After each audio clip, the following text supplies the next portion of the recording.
Yes, Off the Track brought to you courtesy of Windsor Park Stud, wishing all breeders success for the coming yearling sales in early January 2015.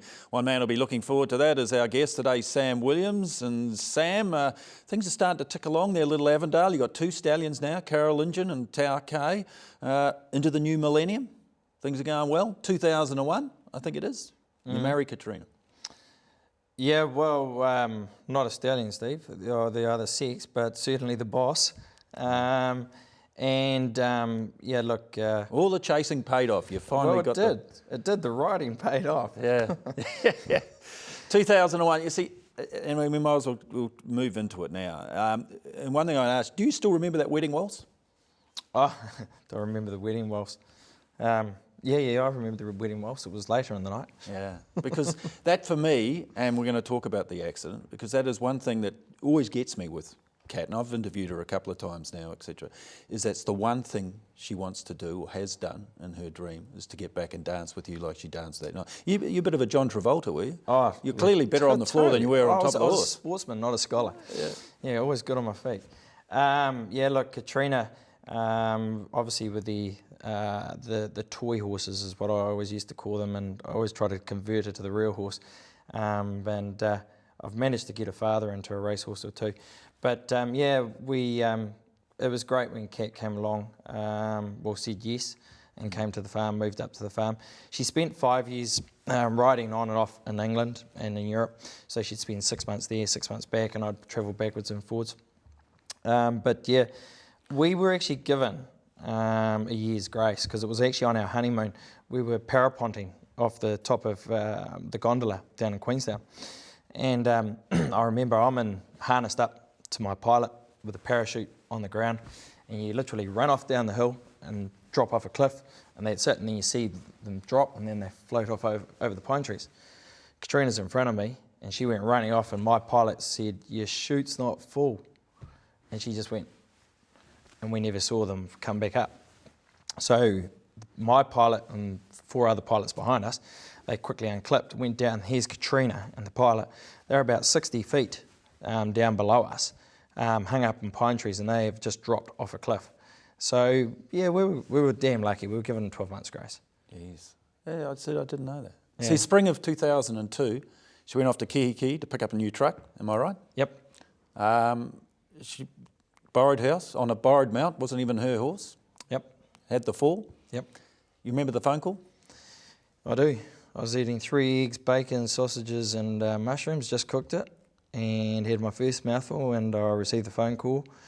You can still hear the phone ringing, eh? Yeah.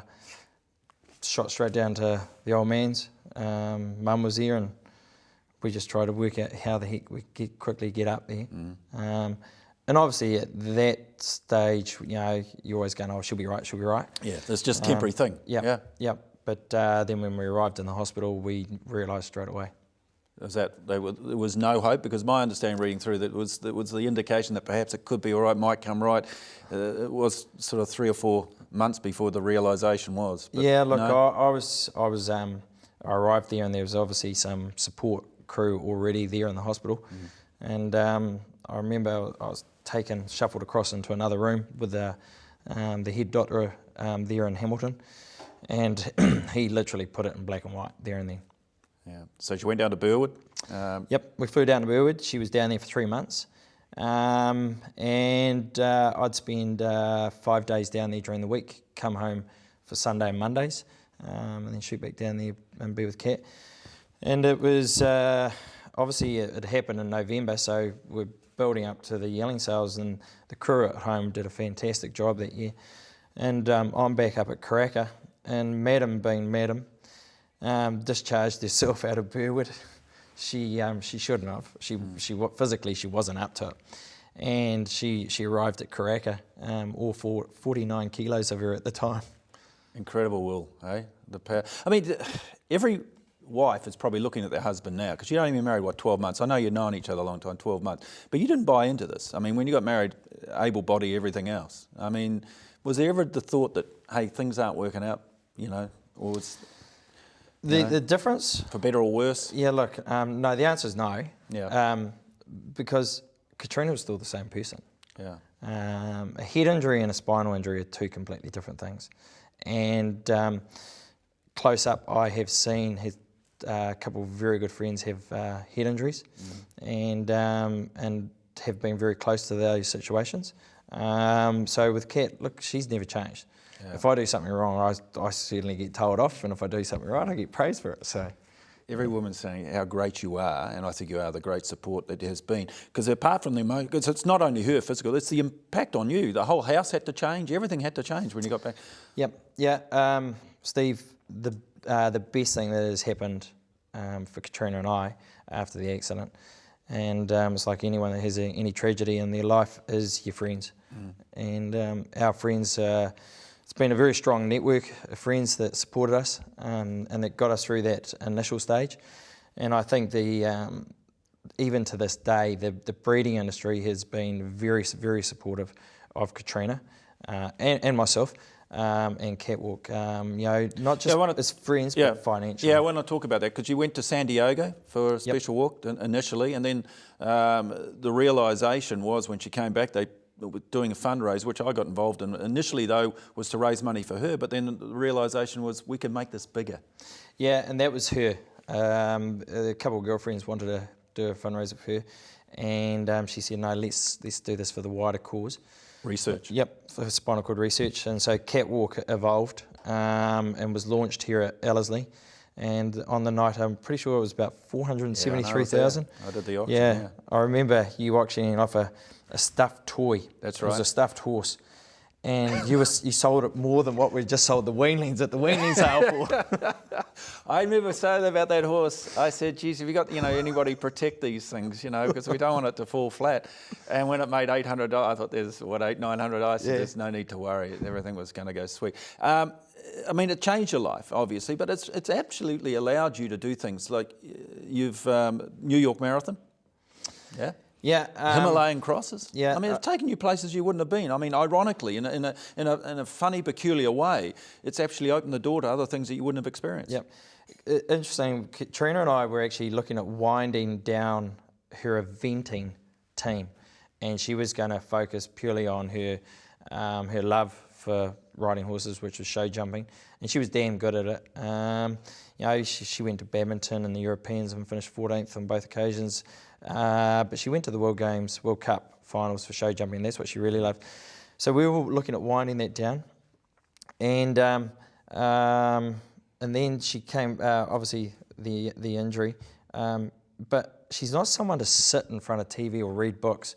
She does read a lot, but she's not a vegetable who's just going to sit there and waste her life. Katrina's very motivated, and that's why she rode at the highest level. She's very competitive. And along came, she used to bike down the drive or push a chair down the drive, and I think the first time it took her an hour and a half. She came in one day and she said, I'm going to do the New York Marathon, and I laughed and I scoffed and I thought, oh God, why have I done that? And it was sort of like she just dug her toes into the sand, and she said, no, bugger you, I'm going to do this. So I said, Kat, they only keep the streets in New York open for a certain amount of time. And she trained, and as she trained her butt off, she did the New York Marathon. And actually, she's heading off there next week to support the group of people heading over there to raise money for Catwalk. And she's over there to support a very good friend, Charlotte Gendel, who went with her when she did it, so which is great. But it was after that, every time Katrina was saying, I'm going to do something, I learnt my lesson right from the word go. Don't deny it. Hey, listen, you got behind it. Obviously, the group of friends, you actually put together a syndicate called the Jam Tarts Syndicate. Yeah, the Jam Tarts, and trained by the Moroney boys. The mare called Aloha by Volksrad, out of Sent from Heaven. And once again, I learnt a lesson that if I'm going to lease a horse to a bunch of girls, to tell the trainer not to give them any information. One of the girls rings me up, she said, Sam, what's a listed race? And I said, well, why is that? She said, I see Aloha's having her first start in a listed race. So I rang Andrew Scott up and I said, what are you doing? I said, if this thing runs no good, I am going to be crucified. And if it wins it, I'm going to be totally toast because they're going to expect it all the time. She ran second. It was the perfect result. Yeah. But she was a very good mare, and she still holds the second fastest time at Hawke's Bay over 1200 when she won the Highview. Hey, listen, with everything going on in your life, the transition with Kat and yourself, 2005, you actually take over the running of Little Lavender. Yeah, Buzz and Suze, they got really, I guess, went in charge of their own destiny back in 96, 97 when Tom and Buzz split. And then they rolled it straight over, and which has been very lucky for Georgiana and I that we've been in control of our own destinies. So yeah, Katrina and I, we did buy Little Lavender, bought the team out. You bought out the mares that Tom had and everything else? Yeah. Yep. Yeah, we bought everything and took it all on. And I think the break came that year. We were very fortunate that we had a huge yelling sale, and that gave us a great start to kick it off. Yeah, it's shades of the Gary Chittick and looking at the Mark Chittick situation too after they bought Waikato Stud. You had, in the 2007 sales, a filly that topped the sale by Reduced Choice. Yeah, Pachanga. It turned out to be all right. Yeah. Well, actually, when the bidding got called back I was from going to ask you about 800 this. 3 times, I was going, what's the go here? What happened there? 3 people disputed the bid. They all disputed the bid at 700, and it went up to 800, and they jumped it back to 500, and I was going, it's quite a difference between 8 and 5 here, guys. Yeah, it was 700,000. I can't have been the auctioneer. I can't have been the auctioneer. I think it was Mio. Yeah, thank you. Yeah, don't throw that at me. Hey, Sunbride, we talk about the established mares and the mares you retain. You're breeding from the daughters of Sunbride? Sunbride's last daughter was Bridesmaid, and she left the first $100,000 yearling. Her last daughter was Reasonable, which we continued breeding from, and she had left two group winners, Idea and Perpetual Check. Her last daughter, which we retained, was Sunbreeze, and we're breeding from Sunbreeze today. So it's been amazing that every daughter we've kept has been the last daughter out of the mare. So you've only got the one? So yeah. Gary Chittick says you should keep 2. Before you sell any fillies out of a mare, you're like, always keep 2. Yeah, look, we did get, Reasonable only ever had 3 fillies. We did keep a second one, but we only kept a third of her in partnership with a very good client of ours, Don Gordon, who the owner breeder of Survive, and another very good friend, Brian Hutchison. So we owned a third of her as well. Interesting you mentioned Survive, because I want to talk about your next stallion you acquired, the son of Zabeel, called Zed. Yeah, well, he was an interesting horse. Yeah, very interesting. How'd you get him? Well, why? The Carter boys and a syndicate with Mark and John raced. They bred him out of their good mare, Emerald Dream. Emerald Dream.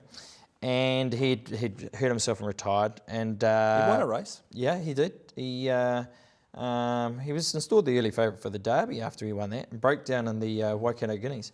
But it was Bruce Perry and I had been looking at a horse in Australia, and the deal tipped over at the last minute just before we had him vetted. And Bruce and I had been trying to find a home for Zed. So I said to Bruce, I said, look, send him here. I'll look after him. We haven't got this horse. And we'll do it on a year-to-year basis. And at the end of 3 years, if he's still here, then we'll take some equity in the horse. And that's what happened. Bruce and I thought, well, at $3,000, you get 20, 30 mares if you're lucky. And as you know today, it's about numbers. Yep. So we kicked him off at $500. I think the horse was full within 3 weeks. And it was there were dry mares, there were 10-year-old maidens, mares that hadn't had their feet or mane done for God knows how long, turning up out of the woodworks. And we had a lot of fun with Zed. Look, it was actually an expensive exercise for the first year. Okay. But the deal was, if the mare didn't go and foal, you had to pay me up front $500, and if she didn't go and foal, I'd give you back $250. I gave back only 9 service fees. Forever the businessman. Samwilliams, more of it to come after this break.